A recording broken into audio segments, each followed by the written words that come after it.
A graça e a paz do Senhor Jesus, amém, irmãos? Amém. Aleluia. Eu gostaria de compartilhar com os irmãos hoje algo relacionado com o tema, mas que não é exatamente o que está aí na sua revista. Fique em paz. Transformação da alma tem sido o nosso assunto esse mês. Mas a alma é transformada, segundo o Novo Testamento, de duas maneiras. Somos transformados quando contemplamos a Cristo. Ok? Então o Senhor Jesus, Ele disse que Ele é como aquela serpente de bronze no deserto. Quando aquele que foi picado pelo veneno do pecado, do diabo, olha para a cruz, olha para Cristo, que foi feito forma do pecado, mas sem pecado. Então quando nós olhamos, basta olhar, o veneno da serpente é tirado de você. Nós nos tornamos semelhante àquilo que adoramos. As pessoas são parecidas com aquilo que elas adoram. Quem adora deuses imundos, vive uma vida imunda. Eu já vi na televisão, nunca vi pessoalmente, templos onde se adoram ratos, macacos, se adoram bichos dessa natureza. Quando você adora isso, você se torna semelhante àquilo. Quando você adora uma entidade imunda, você se torna semelhante a ela. Mas aqueles que adoram o Senhor Jesus se tornam mais alvos, mais limpos do que a neve. Gostam e amam a limpeza, porque Ele é puro. Ele adora aquele que é puro. A pureza passa para Ele. Então a primeira maneira é contemplando o Senhor. A segunda maneira é renovando a mente. Paulo diz em Romanos 12, e não vos conformeis com este século, mas transformai-vos pela renovação da... Então, a sua mente precisa de mudar seus paradigmas, a maneira como você raciocina, ok? A maneira como você aborda. Para você entender isso, o que eu vou te ensinar hoje pode afetar tudo na sua vida. Casamento, relacionamento, ministério, liderança, tudo. Depende de você compreender o que eu vou te explicar agora. É um padrão, é uma maneira de viver. Então, para você compreender, eu vou te fazer uma pequena introdução, lembrando você que existem dois princípios de vida, só dois. Paulo chama de lei e o seu oposto a graça. São dois estilos de vida. A lei é o Velho Testamento, a antiga aliança. A graça é o Novo Testamento, a nova aliança. A lei, como a lei funciona? A lei é o que você deve ser para Deus. A graça é o que Cristo se tornou por nós. A lei é uma demanda, uma exigência. A graça é um suprimento, algo que recebemos sem merecer. A lei, como a lei funciona? A lei funciona assim: obedece o mandamento e então você será abençoado. Então, na lei, você tem que fazer para então merecer. Quando você faz, obedece, com o intuito de então conseguir a bênção de Deus, isso é chamado de merecimento. Pastor, qual que é o problema de viver na lei? É que você nunca sabe se alcançou esse nível. Você nunca sabe se obedeceu o suficiente. Você que vive na lei, se você vive na lei, você tem que obedecer para Deus então te abençoar. Mas você nunca sabe se obedeceu plenamente. Então você nunca tem fé para crer que vai ser abençoado. Então quem vive na lei está sempre procurando alguém que interceda por ele diante de Deus. Porque ele acha que ele mesmo nunca vai receber. Porque ele nunca faz nada o suficiente. Então ele vive no enorme jugo. Ele não sabe se orou o suficiente, ele não sabe se leu a Bíblia o suficiente, ele não sabe se ele é um bom marido o suficiente, se ele é um bom filho o suficiente, ele não sabe se ele faz nada suficientemente correto para então merecer a bênção de Deus. Então, quem vive na lei está o tempo inteiro tentando merecer. No dia que ele acha que merece, ele está em paz, ele tem ousadia. Jejuei, estou bem. Tem muito tempo que eu não peco esses pecados grosseiros. Estou em paz, orei, li a Bíblia. Aleluia. Ele está sempre confiado no que ele fez para merecer a bênção. Mas quem vive na graça, ele está em paz. Porque ele não é aceito pelo que ele faz, ele é aceito pelo que Cristo fez. E a obra de Cristo é completa. Ele já se tornou a minha justiça. Quando Deus olha para mim, Deus não vê a mim, mas Deus vê Cristo. Eu não sou aceito diante de Deus por causa das minhas obras, da minha obediência, mas eu sou aceito por causa da minha oferta, e a minha oferta é Cristo. Quando eu chego com Cristo, Deus olha para o Cordeiro e diz: aprovado, aceito, pode entrar. Eu entro porque Deus não olha para a minha condição, Deus olha para o meu Cordeiro. O meu Cordeiro é Cristo. Por isso tudo é em nome de Jesus. Quantos dizem amém do que eu estou dizendo? Isso é viver na graça. Presta atenção. Se você vive debaixo de qualquer merecimento, você está na lei. Esse é o motivo porque tem muito cristão que ainda vive debaixo de maldição. Porque a Bíblia fala que quando você resolve viver na lei, e então você não obedece à lei, que ninguém consegue, a maldição vem sobre você. Mas quando você vive inteiramente confiado no favor e merecido, aí a maldição não tem espaço sobre você, porque Cristo Jesus já se tornou maldição no meu lugar. Ele já levou tudo. Quantos entendem o que eu estou dizendo? Então, qual que é o grande sinal de que você ainda vive na lei? Merecimento. Justiça própria. Tem muitos irmãos que estão o tempo inteiro se desculpando para mim, ou então criticando. Eles dizem: agora na videira tudo é merecimento, tudo é justiça própria, eu não posso falar mais nada. Eu sei que isso também é justiça própria, eles dizem. Dizem para mim, dizem para outros não. Presta atenção, essas pessoas estão apenas revoltadas. Mas não adianta ficar esperneando, porque essa é a realidade da nossa carne. Está me ouvindo? A nossa carne funciona pelo merecimento. Todas as vezes que você relaciona-se baseado no merecimento, para Deus é carne, é inaceitável. Olha para cá, todos os nossos pecados têm origem na carne, e o centro da carne é o merecimento. Quase entende o que eu estou dizendo? Então, eu quero te dar alguns exemplos práticos de como esse princípio funciona. O primeiro deles está em Mateus capítulo 20. Mateus capítulo 20. Pega aí a sua Bíblia. Mateus 20. É uma parábola que o Senhor Jesus contou. E ela diz assim: porque o reino dos céus é semelhante a um dono de casa que saiu de madrugada para assalariar trabalhadores para a sua, o que, meus irmãos? Vinha. Olha aí o nome da nossa associação. Só faltou dizer que é para cuidar da videira.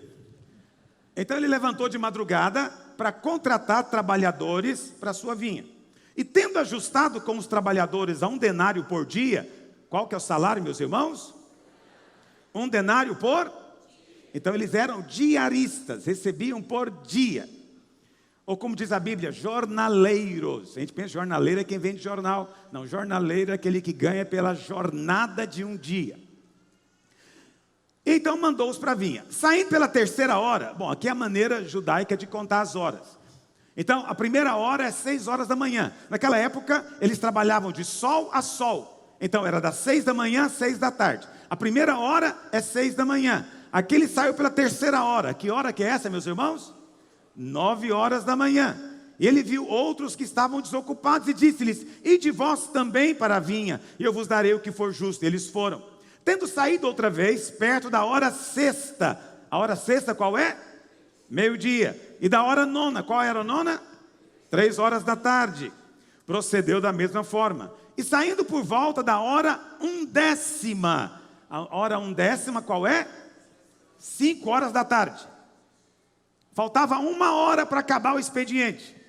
E ele encontrou alguns na praça e estavam desocupados e perguntou-lhes: por que estivestes aqui desocupados o dia todo? Eles responderam: porque ninguém nos contratou. Então lhes disse: ide também vós para a vinha. Ao cair da tarde, disse o senhor da vinha ao seu administrador: chama os trabalhadores e paga-lhes o salário, começando pelos últimos, indo até os primeiros. Vindo os da hora 1/10, isso aqui já é um negócio chato. Os últimos já começaram a receber antes. Vindo os da hora 1/10, cada um deles recebeu quanto, meus irmãos? 1 denário. Ok.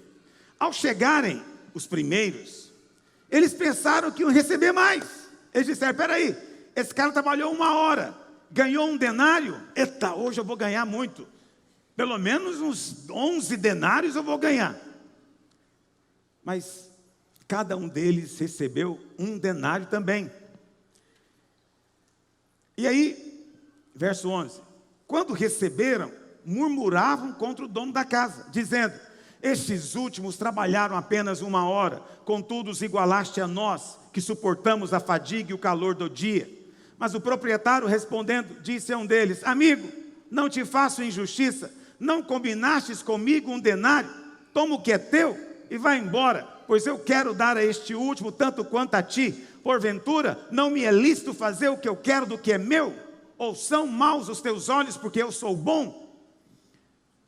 Vamos entender aqui o que está acontecendo. Tem 2 lógicas aqui. Muito bem. Tem um trabalhador que começou a trabalhar às 6 horas da manhã. Então ele trabalhou 12 horas. 12 horas. Eu não vou falar do que começou às 9 da manhã, meio-dia e 3 da tarde, não. Vou falar do último, que o último é que deixa a gente meio confuso. O que começou 5 horas da tarde, na hora de fazer o acerto, recebeu também 1 talento. Na prática, 1 denário. Na prática, ele recebeu quantas vezes mais? 11 vezes mais. 12 vezes mais. Porque ele trabalhou 1 hora, o outro trabalhou 12 horas. Está entendendo o que eu estou dizendo? Olha para cá, a primeira coisa que eu quero te falar. Todos nós, em algum momento, seremos testados a respeito do favor de Deus na vida do outro. Todos nós, em algum momento, seremos testados, provados, quando Deus der 12 vezes mais para um do que deu para você. O que vai despertar em você nessa hora? Prepare-se para esse dia. Você sabe, alguém me falou esses dias: pastor, se nós continuarmos pregando isso, vai vir perseguição. Eu disse para ele: aleluia, tomara que venha mesmo. Mas eu disse para ele: só há perseguição se a mensagem funcionar na nossa vida. Ou seja, se você receber favor, aí haverá perseguição. A perseguição normalmente não é por causa da mensagem. A perseguição normalmente é por causa do favor. Por que eles são tão abençoados e eu não? Por que ele recebeu tanto e eu não recebi esse mesmo tanto? A Bíblia fala, do ponto de vista de Cristo, de Deus, o Senhor Jesus, Ele se entregou na cruz. Ninguém o matou.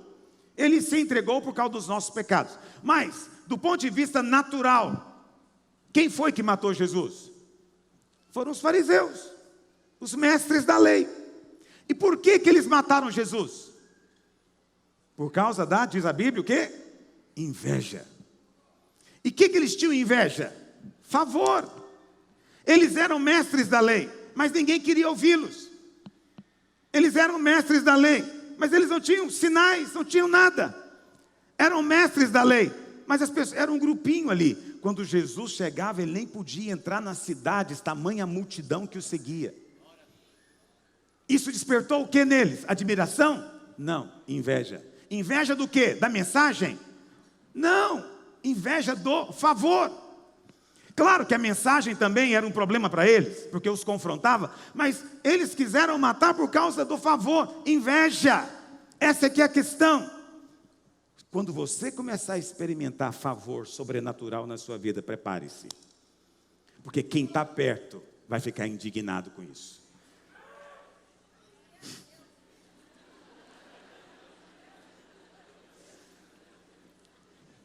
A Bíblia fala que Saul era oprimido. Então, a Bíblia fala que um demônio vinha nele. Então um dos servos falou: vamos chamar alguém que toca, porque ele vai tocar e você vai sentir aliviado. E alguém falou: olha, eu conheço um belemita, filho de Jessé. Ele é um garoto que toca muito bem e tem unção. Davi. Mandaram chamar Davi.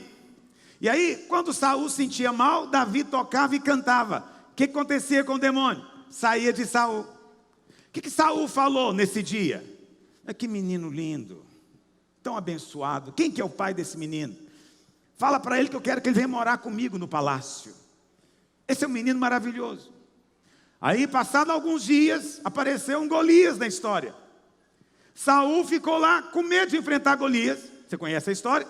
Mas Davi foi e com a pedrada derrubou o monstro e com a sua espada decepou a cabeça. Aí a Bíblia diz que de novo o demônio veio sobre Saul. E Davi veio tocar novamente para Saul sentir bem. Mas dessa vez Saul fez o quê? Pegou uma lança e queria o quê? O que aconteceu que mudou? Antes ele era tão legal com aquela música. Olha, você pode tocar bonitinho, você pode ser um crente bonitinho, desde que você seja ali pobre, miserável e derrotado. Mas se você for um crente próspero, abençoado, suprido, que tem favor, que o chefe te olha diferente, o patrão está querendo te promover, acredite em mim, vão querer jogar uma lança na sua vida também. Aleluia. Invejado também. Por quê? Porque é isso que acontece. Aí você fala: pastor, o que você está querendo falar sobre isso? Nós temos enfrentado muitos problemas, você sabe. Eu tive que ir na Europa essa semana por causa de um problema de deslealdade. Deslealdade. Um pastor que caminhava conosco muitos anos, ele resolveu sair e levou um grupo com ele. E eu fui lá, né, para reunir com aqueles que escolheram ficar comigo. Eu já acho uma maravilha alguém querer ficar comigo. Eu fico surpreso quando alguém me escolhe. E aí, anteontem, não sei, estava lendo uma mensagem do pastor Naô, que estamos enfrentando o mesmo problema agora numa cidade aqui perto. Deslealdade, né? Caldas Novas. Sempre tem alguém desleal. Alguém fala: pastor, será que estamos fazendo algo errado? Nada. Isso é inevitável, porque a deslealdade está em todos nós. Todos nós. A deslealdade é o centro da carne, porque a deslealdade funciona pela justiça própria. Vamos analisar. Esse cidadão que foi contratado 6 horas da manhã, ele tem razão ou não tem de reclamar? Sim ou não? Quantos concordam que ele tem razão? Ele tem razão, não tenha medo de assumir. Ele, olhando do ponto de vista dele, ele está coberto de razão. Se ele sair dali, né, e vai lá, encontra o Francisco Vasco e fala: você conhece pastora Luiz? Conheço. Pois é. Ele me contratou para trabalhar o dia inteiro para ele. Me pagou R$100. Mas teve um outro que chegou lá às 5 horas da tarde. E ele ganhou R$100 também. Você não acha, Francisco Vasco, que isso é muito injusto? Aí o Francisco Vasco talvez ia dizer o quê? Sim, eu vou conversar com o pastor sobre isso. Na próxima reunião vamos tratar desse assunto. Não me parece muito apropriado agir assim. Entendeu o que eu estou dizendo? Nós vamos ouvir a resposta do dono da vinha. O que ele falou para aquele trabalhador? Escuta, amigo, nós não tínhamos um trato? 1 denário por dia? Você trabalhou um dia, eu te dei o denário. O que você está reclamando? Não foi o combinado? Você está chateado por quê? Eu estou dando mais para ele. Mas o dinheiro é meu, eu faço dele o que eu quiser. Agora você quer definir como é que eu vou gastar meu dinheiro? É isso? Ou será que eu sou mau porque os seus olhos são maus? Quem tem os olhos maus, vê maldade em tudo. Entendeu o que eu estou dizendo? Essa pessoa, esse trabalhador, vai voltar no outro dia? O que você acha? Vai, não volta aqui mais nunca. Mais nunca eu ponho o pé aqui nesse lugar. Porque aqui não tem justiça nenhuma. Mas ninguém fez injustiça com ele. Mas no conceito dele, a carne se levantou. Ele está cheio de razão. Presta atenção. Quem vive na lei do merecimento, quando ele acha que merece, ele se enche de quê? Sentimento de justiça. Ele declara que ele tem o quê? Razão. O desleal sempre tem razão. Você nunca vai encontrar um desleal que não tenha razão.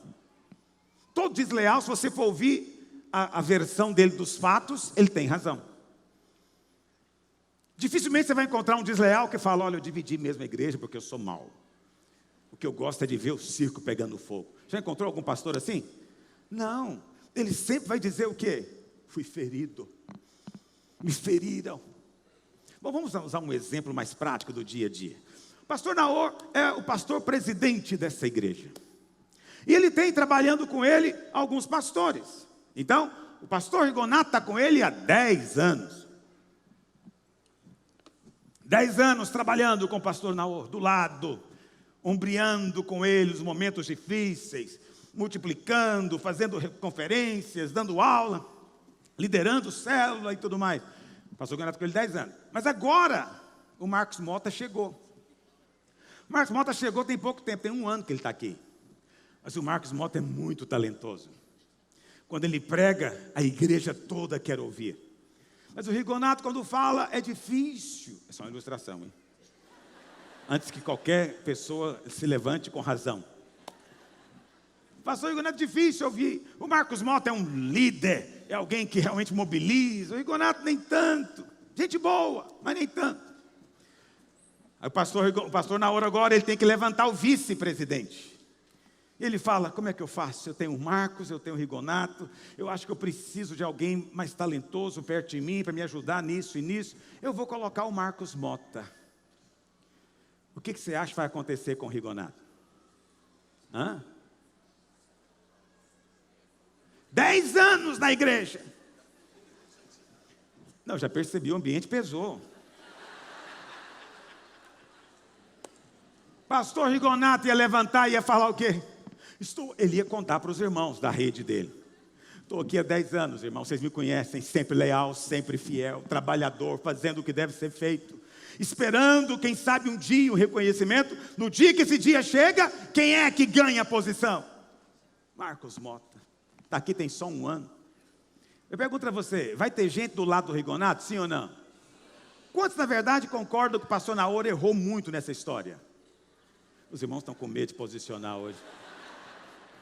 É o tal do silêncio que eu te falei hoje, no começo da reunião. Todo mundo está de bico calado. Ok, eu digo para você, o Rigonato está cheio de razão. Como que o Naor faz um negócio desse? É preciso ter mais justiça na igreja. Não podemos fazer dessa maneira. Mas aí, o Rigonato tem razão. Quem tem razão, está na lei ou está na graça? Na lei. Tem uma coisa que eu já falei hoje, vou repetir. Quem está na lei não tem favor. Ele sofre o quê? Maldição. Só há favor para quem vive na graça, por fé. Na hora em que ele resolve ter razão, ele cai na lei. Perde o favor. E como ele tem razão, aí ele vai sair. Eu vou sair. Por que vai sair? Não, eu sinto que meu tempo aqui acabou. Já ouviram essa frase? E aí ele fala, não, o Walter vai comigo porque o Walter eu ganhei para Jesus, é fruto meu. Aquele casal vai comigo porque eu passei noites acordado para salvar o casamento deles. Eles são meus. E ele vai levar tudo que ele acha que é dele. Porque ele tem o quê? Razão. Quem tem razão, vai fazer. Vai fazer tudo. Ele vai sair, não vai ter favor. Porque Deus não pode favorecer a lei, só a graça. Não pode favorecer quem tem razão, só quem tem fé. Ele vai embora e vai abrir um trabalho que não vai crescer, que vai definhar. Mas a coisa pode complicar muito. Aí você fala, então, o abençoado é o pastor Naor. Aí o pastor Naor se enche de razão. Ele fala, o Rigonato me deve a vida. 10 anos eu aguentei ele aqui. Forcei os irmãos a andar com ele. Estou muito desapontado e magoado. Aí ele se enche de ressentimento. Quem está ressentido, está cheio de quê? Justiça própria, merecimento. Eu fui vítima, Deus sabe que eu sou vítima. Aí ele também tem merecimento, presta atenção. Quem tem merecimento tem favor? Aí quem saiu não tem favor. Quem ficou vai ter favor? Também não. Aí tudo destrambelha. Aí a igreja aqui definha, a igreja de lá definha também, porque ninguém tem o favor. Porque nesse lado não há favor. E aí o Naor diz, a igreja acabou por culpa dele. E o outro de lá diz, está vendo o juízo de Deus vindo? Todo mundo tem algo para dizer, porque tem razão. Vocês estão acompanhando meu raciocínio? Estou falando um assunto complicado hoje. Mas eu confio que você vai entender. Então você vê, não é uma questão de ser vítima ou não. É uma questão de ficar no favor. Pastor, como é que seria o Rigonato ficar aqui no favor? Quem vive na graça, ele sempre acha que está no lucro. Qual seria a atitude do Rigonato para receber favor? Gente, eu estou aqui há 10 anos. Eu não mereci o pastor que eu tenho. Eu não mereci o rebanho que eu tenho. Tudo que eu recebi foi sem merecer. Eu estou no lucro. Aleluia pelo que eu já tenho. Aleluia, porque eu sou grato pelo pastor Naor na minha vida. Eu só tenho que agradecer de joelho todo dia a bênção de ser pastor aqui na videira. Está entendendo o que eu estou dizendo? Aqui ele ganha o quê? Favor, por quê? Abriu mão de merecimento. E o pastor Naor? O Rigonato saiu, foi embora, dividiu. Qual a maneira dele permanecer no favor? Não me deve nada. O homem não pode ter nada a não ser que do céu lhe seja concedido. Se Deus deu para ele, é dele, eu não quero nada de ninguém. Ninguém vai dizer que enriqueceu Abraão. Sou grato a Deus por tudo.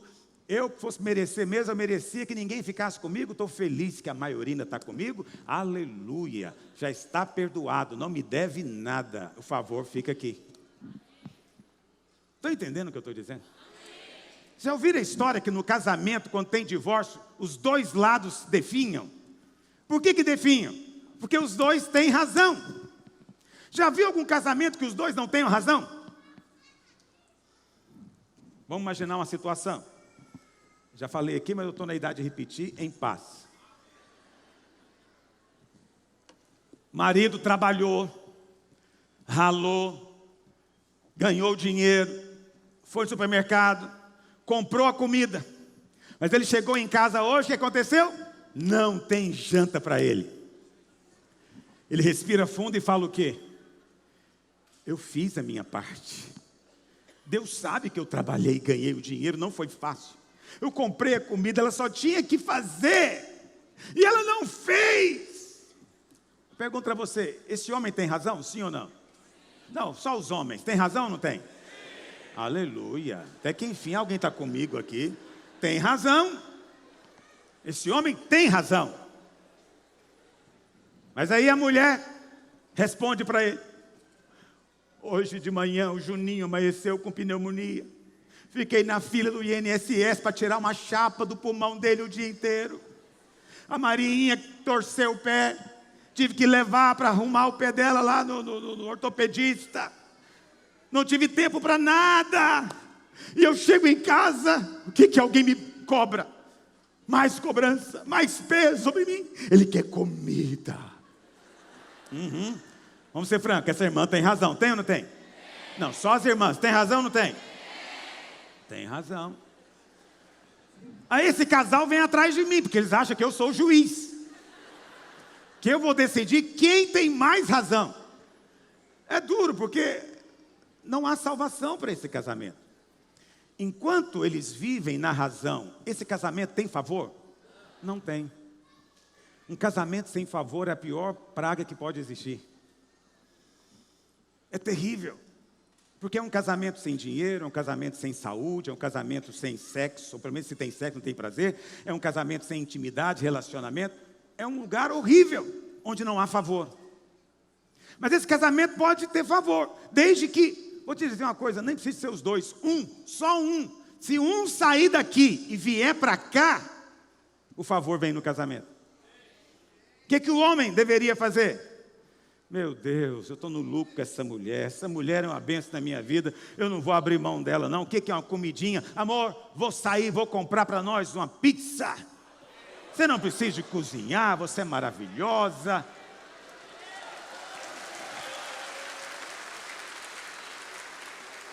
Ok, eu sempre estou achando que o problema aqui é conjugal, mas olha para cá. Se o homem fizer isso, se ele agradecer a Deus pela mulher que ele tem, eu sempre digo para minha mulher, Fabela, você é uma mulher de muita sorte ter casado comigo. Você é mulher, mas não é porque eu me acho melhor não, é porque ela decidiu não casar com o mais bonito nem com o mais rico. Ela pegou o mais feio e pobre. Foi muita sorte dela. Mas eu é que estou no lucro.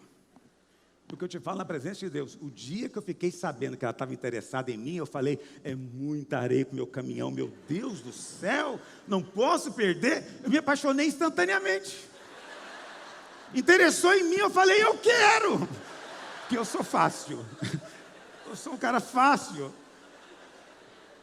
Aí eu digo para ela, tá vendo? Se tivesse casado com um homem que você acha maravilhoso, ele ia falar o quê? Eu merecia, era uma meia dúzia de esposa. Eu merecia muito mais do que eu tenho. Olha que fria que ela tinha caído. Agora eu tenho 30 anos casado com ela, sou apaixonado por ela até hoje. Aleluia. Isso é só para ganhar um almoço, aleluia. Olha para cá.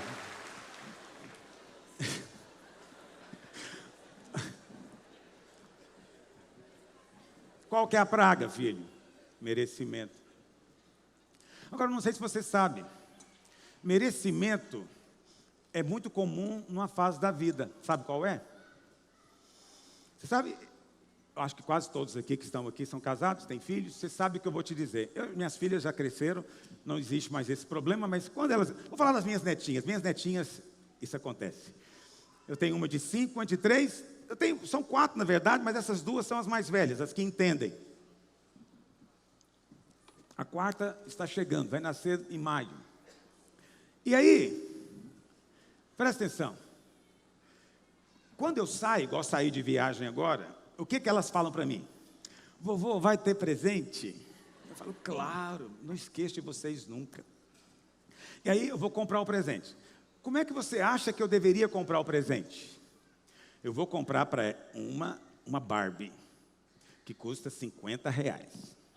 Mas para essa outra eu vou comprar um Baby Alive, que custa R$100. E aí eu levo para as duas o presente, para você e para você. Na hora que essa aqui abre a Barbie, ela fica até alegre. Mas quando a outra abre e vê que é um Baby Alive, o que a primeira faz? Não quero o meu presente. Ela ganhou um melhor do que o meu, eu quero o dela. E a outra, às vezes nem tinha achado tão bom, mas agora ela fala, agora é meu mesmo. Por que elas ficaram tão chateadas? Merecimento. Merecimento. E elas são espertas. Esse tempo atrás, eu estava lá em casa, eu pensei, vou abastecer o carro. E eu falei, vou abastecer o carro. A mais novinha de 3 anos falou, vovô, posso ir com você? Você sabe, eu sou um avô inocente. Eu só quero abastecer o carro, mas ela tem planos na cabeça dela, que eu não fui capaz de perceber.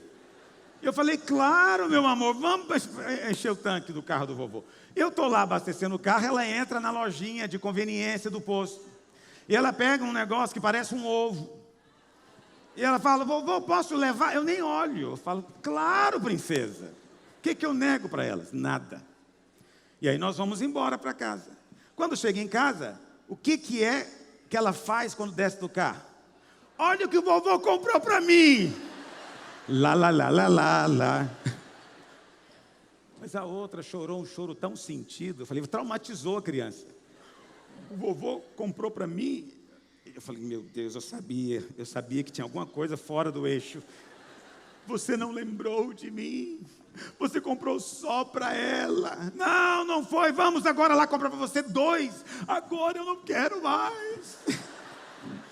A vida não é fácil para um avô amoroso como eu, mas inocente. Por quê? Eu tenho que estar atento, porque o merecimento, você nasce com ele. Está na sua carne. Bons pais fazem o quê? Não despertam a carne dos filhos. Está entendendo o que eu estou dizendo? Bons pais fazem o quê? Igual eu fiz essa viagem, você compra 2 presentes iguais. Mesma cor, mesmo tamanho, mesmo modelo, igual. E aí elas vão ficar alegres. Porque aí você fala, mas pastor, elas têm que crescer. Olha, para crescer basta alimentá-las. Mas para vencer a carne, vai precisar muito mais do que isso, não serei eu que vou fazer. Então eu tenho que simplesmente impedir que a carne se levante. Tem um pastor lá em São Paulo, de um grande ministério, me procurou um dia, me convidou lá para ir em São Paulo. Eu fui lá num domingo de manhã, e a pergunta dele era essa: pastor, como é que você consegue ter com você 1.300 igrejas? Porque aqui as pessoas ficam e vão embora constantemente. E eu falei, olha, só tem um jeito. Eles lá são iguaizinhos daqui, mas lá eu não desperto a carne deles. Eu deixo quieto, porque se eu despertar, eles vão embora também. Entende o que eu estou dizendo? Eu poderia ficar mudando pastor de cidade. Não, você que está em Cuiabá, vai para Maceió. Você que está em Aracaju, vai para Vitória. Poderia fazer isso. Mas quantos estariam comigo? Eu estaria sozinho. Sabe por quê? Porque eu estou mexendo com a carne deles. E na cabeça deles, cidade é igualzinho Barbie. Entendeu? João Pessoa não é igual Teresina. Não, não é mesmo. Então por que eu vou para Teresina e ele vai para João Pessoa? Então, não sei se você já percebeu, quando a carne se levanta, você se torna da idade das minhas netinhas. Mas a diferença é o quê? É que hoje você é líder de célula. E tem um outro líder de célula que anda com você. Mas o seu discipulador resolveu indicar o outro para ser o novo discipulador. E você então me manda um áudio dizendo: pastora Luiz, eu estou aqui há tantos anos, nunca fui promovido, e agora que era a minha chance, o discipulador escolheu o outro. O que eu posso responder para essa pessoa? Nada. Eu só posso dizer para o discipulador: filho, cuidado na hora de comprar Barbie. Cuidado, porque desperta a carne. Vocês estão compreendendo o que eu estou dizendo? O segundo exemplo, está lá em Lucas capítulo 15. Eu não vou ler com você, eu vou te contar a história. Lucas capítulo 15, já estou encerrando, para você não ficar angustiado. Jesus disse que um homem tinha 2 filhos. Quantos filhos, irmãos? O mais novo era um problema. Ele era muito complicado, se envolveu em droga, começou a roubar as coisas do pai e da mãe para comprar droga. Por fim, começou a traficar droga e trazia mau elementos para dentro da igreja. Traficantes apareciam por lá.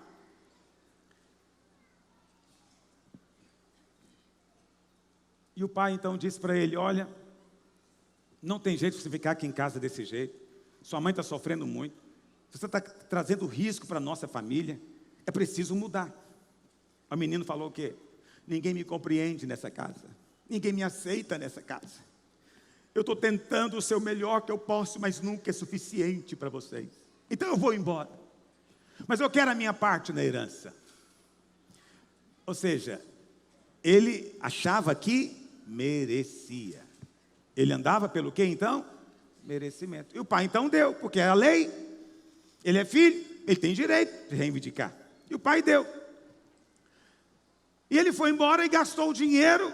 A Bíblia não fala os detalhes, mas a gente sabe que foi com jogo, foi com droga, foi com orgias, prostituição, coisas desse tipo. Ele gastou tudo, não tinha mais dinheiro. Um dia, não tendo o que comer, ele falou: sabe de uma coisa? Eu não tenho o que comer aqui, eu vou voltar para minha casa, porque lá meu pai tem empregados que comem bem. Então eu vou voltar e vou dizer para ele: pai, olha, eu não sou digno de ser seu filho mais, mas pelo menos me contrata como empregado. Você vê que ele nem estava preocupado com o pai, nem estava sentindo pela dor que causou no pai. Só estava preocupado com a barriga dele, estava com fome. A Bíblia fala então que ele foi voltando para casa. Quando ele está chegando, o pai o vê de longe, sai correndo. Essa é a única descrição bíblica de Deus correndo. Sai correndo e abraça o menino, beija ele, cobre ele de beijo. E na hora que o menino começa a falar, ele nem chegou a falar. O pai não deixou ele falar. Ele falou: tragam depressa uma roupa nova, um sapato novo. Cadê o cartão Infinity? Põe no bolso dele. Meu filho voltou para casa. Vamos fazer uma festa. Vamos matar aquele boi que a gente está engordando há muito tempo para um churrasco especial. Hoje é o dia especial. E eles então começaram a fazer a festa. Proclamou-se um feriado na fazenda. Ninguém trabalha hoje, meu filho voltou. O mais velho estava no campo trabalhando. Quando ele voltou, ele viu aquele barulho de festa, chamou um criado e perguntou: o que está acontecendo? O criado falou: seu irmão, Juninho, voltou.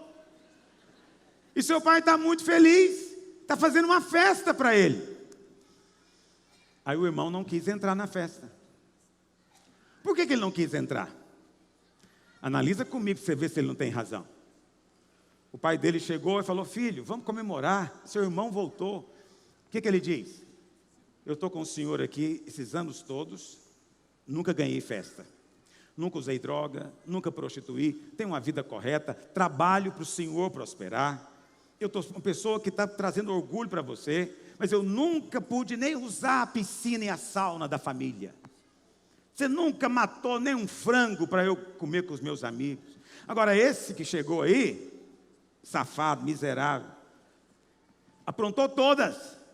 E chega, tem festa para ele? Não vou entrar não. Não posso participar disso. Acho que o senhor perdeu a noção da justiça. Vamos ser francos. Se você não fosse, claro, conhecedor dessa história na Bíblia, e você ouvisse essa história, você não daria razão para esse filho, sim ou não? Ele não tem razão. Esses dias para trás, eu estava lendo uma reportagem, não me lembro aonde, e aquela artista famosa brasileira, Fernanda Montenegro, ela falou, supostamente teria falado, segundo a reportagem, que se os crentes forem para o céu, ela não quer ir para lá. Aí eu fiquei pensando, o problema não é ela, o problema são os crentes. Porque tem irmão que se ele chegar na porta da festa e ver ela lá dentro, ele fala: não vou entrar nessa festa. Assim não dá. Ela está aí dentro. Sim, porque você sabe, o pai está só esperando uma menção de olhar para o céu. Se na hora da morte, e todo mundo na hora da morte faz alguma coisa, se ela apenas dizer: Jesus, eu não fiz nada para o Senhor a vida inteira, mas agora estou morrendo de medo da morte, me salva. Ela vai ser salva? E vai ser recebida de que jeito? Papelão, hein? 90 anos servindo o diabo, 30 segundos comigo. É isso que ele vai dizer? Ele vai dizer: aleluia, você... Não, Deus não fala aleluia, né? Mas Deus fala: seja bem-vinda, e vai cobrir de beijo. Mas aí você chega logo em seguida. O pai te abraça também. E você olha lá e fala: quem que é esse pessoal que está aí dentro? São tudo gente, filho, que voltou para casa na última hora. E aí você fala o quê? Vamos ser francos. O cara aproveitou tudo no pecado e agora vai ganhar tudo no céu. Eu perdi tudo na igreja, que não pode nada, é tudo proibido. E vou chegar nos... Não, acho que tem algo errado aqui. Sabe o que o Senhor falou comigo? Não é que ele vai deixar alguém de fora da festa. É que alguns não vão querer participar da festa. Essa é que é a seriedade da coisa. Por quê? Porque andam por merecimento. Merecimento. Esse menino tem todas as razões do mundo. Tendo todas as razões, ele agora vai ser leal ao pai? Não. Ele vai continuar sendo um bom menino? Provavelmente não. Não vale a pena. Não dá lucro para ele. Na hora do bem bom, o outro é que ganha. Eu estou aqui na igreja esse tempo todo clamando a Deus por um varão. Essa miserável chegou agora, no meio de convertido, ficou com o melhor partido da igreja. Vê se não tem algo injusto. Então agora também vou casar com quem aparecer. Veja, só você que perde por querer viver no merecimento. Quantos estão compreendendo o que eu estou dizendo? Se você entendeu o que eu estou te dizendo, isso é a maneira de você avaliar qualquer coisa na sua vida. Estou te ensinando uma maneira de você ver as coisas. Não é simplesmente uma pregação que eu vim aqui. Não, eu estou te ensinando uma abordagem, uma maneira de relacionar com as coisas, uma maneira de você resolver problemas. Sempre fique do lado da graça. Fuja da justiça, fuja do sentimento de justiça, fuja do merecimento. Quando você faz isso, a sua mente é renovada. Renovada. Onde há essa renovação de mente, o Senhor vai fazer prodígio. A Bíblia fala de um outro exemplo. Hoje os irmãos estão saindo, mas eu sou grato por aqueles que ficam. Pastor normalmente olha quem sai, quem dorme, mas eu prefiro olhar quem fica. Olha para cá. Será que vai ter alguém nesses 21 dias comigo aqui? Aleluia. A Bíblia fala que Davi teve várias esposas. Naquela época podia, viu? Mas não era boa ideia, nem naquela época. E a Bíblia fala que ele teve com uma esposa um filho chamado Aminon. Com outra esposa, ele teve um casal de... Ele foi tomado de opressão sexual e começou a olhar para a irmã com sensualidade. E por fim ele violentou a irmã, estuprou a irmã. Ela era meia-irmã. A lei permitia que irmãos só por parte de pai se casassem. Ele podia se casar com ela, mas ele fez isso e depois ele deixou para lá e foi embora como se nada tivesse acontecido. Absalão era o irmão dela. Ele ficou revoltado. E ficou esperando que o pai, Davi, fizesse alguma coisa. Mas Davi não fez nada. Davi não fez nada. Ficou calado, em silêncio. E Absalão esperou, nada aconteceu. Esperou. E o pai não falou. Presta atenção, cuidado com o silêncio. Por que será que eu estou falando isso hoje? Deus sabe. Cuidado com o silêncio. A Bíblia fala que de fato aquele que se cala se passa por sábio, mas não quer dizer que é. Ele só parece. Entendeu? Mas o verdadeiro sábio tem algo a dizer. O verdadeiro sábio tem algo a falar em cada circunstância. Davi não teve. E a Bíblia fala então que Absalão, cheio de razão. Veja, a menina foi vítima. Então a justiça tem que ser feita. Meu pai não resolve nada. Ele foi e matou o irmão. Vingou a irmã. Matou. Aí nessa hora Davi ficou furioso. E ele então teve que fugir. Ficou fora um bocado de tempo. Mas ele queria falar com o pai. E ficava mandando mensagem. Me recebe, me recebe. E aí o general de Davi, chamado Joabe, disse para ele: Davi, recebe esse menino, resolve logo as coisas.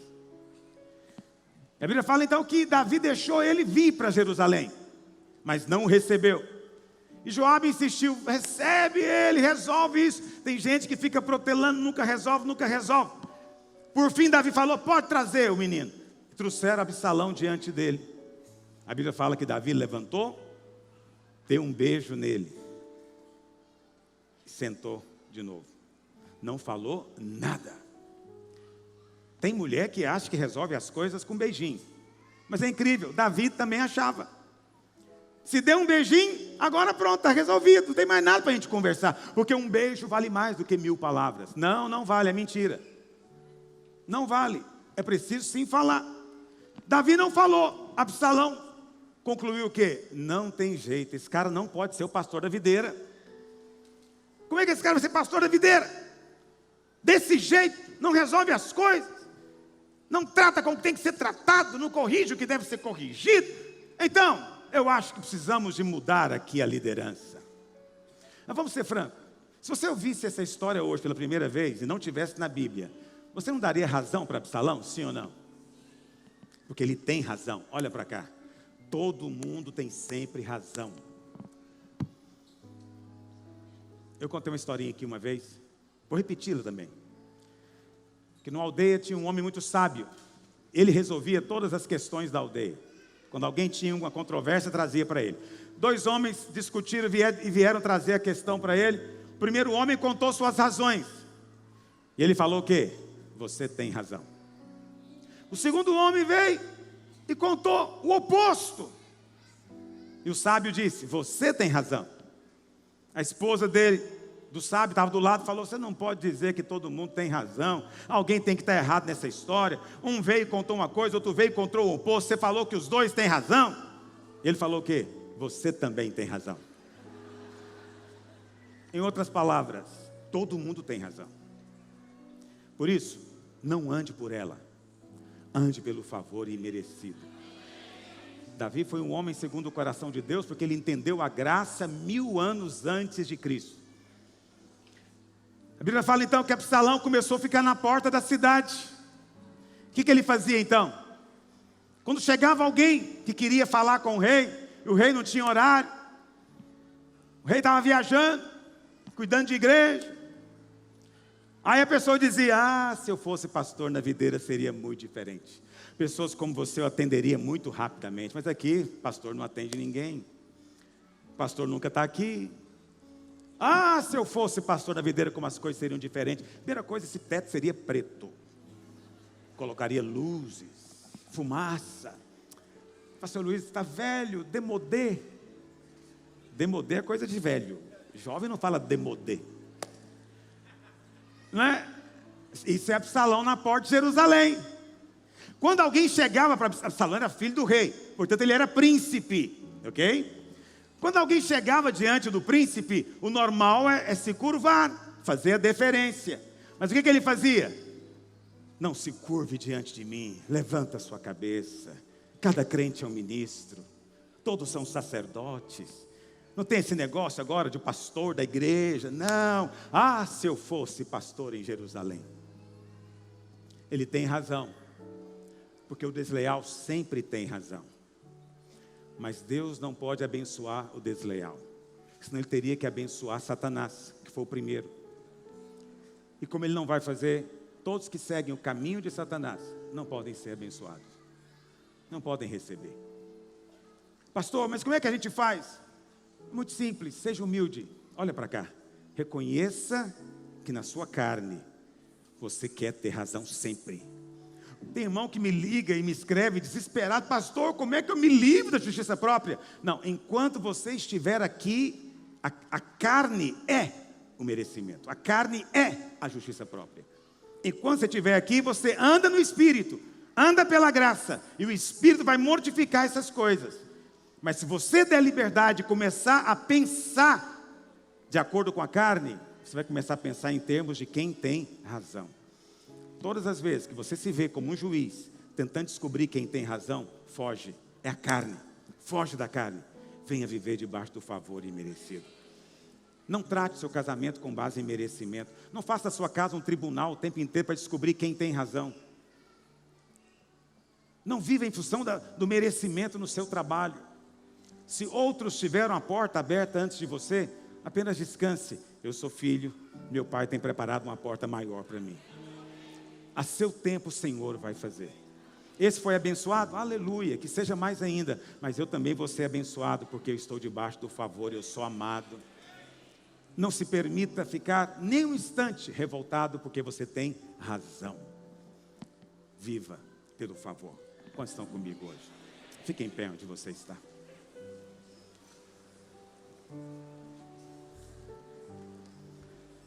Você sabe, eu oro a Deus para que você tenha os olhos abertos hoje. Porque é preciso ter revelação para entender essa verdade. Mas essa verdade tem poder de transformar sua vida completamente. Sua abordagem, tira jugo, tira peso, muda a maneira de se relacionar. Muda tudo. Mas para isso, seus olhos têm que abrir. Porque eu sei que alguns estão me olhando aqui mesmo dizendo, não, mas às vezes tem razão sim. Às vezes tem um que tem razão e o outro não tem nada. Se você for lá no presídio e perguntar para os presidiários, todos eles se acham injustiçados, porque eles têm razão. Não tiveram oportunidade, eram pobres, largados, famílias destruídas, foram abusados. Eles não tiveram escolha, A vida que tiveram não foi eles que escolheram, foi a sociedade corrompida que os levou. Então eles têm razão. Eles têm razão. Não viva pela razão, é o que vai te trazer maldição. Então, meu apelo hoje, em nome de Jesus, viva pela graça, pelo favor. Eu insisto, em nome de Jesus, eu imploro diante de Deus, cada um dos irmãos, venha viver no favor. Quantos dizem amém? Erga a sua mão para o Pai. Feche os seus olhos. Pai, eu oro agora por revelação, entendimento, luz do céu. Pai, não podemos entender as verdades da nova aliança se não for pelo Teu Espírito. Então, Espírito Santo, eu te peço agora, paira sobre nós, para gerar luz, vida, transformação, mudança. Muda a nossa maneira de pensar, muda os nossos padrões, nossos conceitos mentais, para que pensemos de acordo com a Tua palavra, de acordo com a Tua vontade. Ó Espírito Santo de Deus, confirma hoje a palavra da graça, do Evangelho, no coração de cada um dos Teus filhos, em nome do Senhor Jesus. Amém.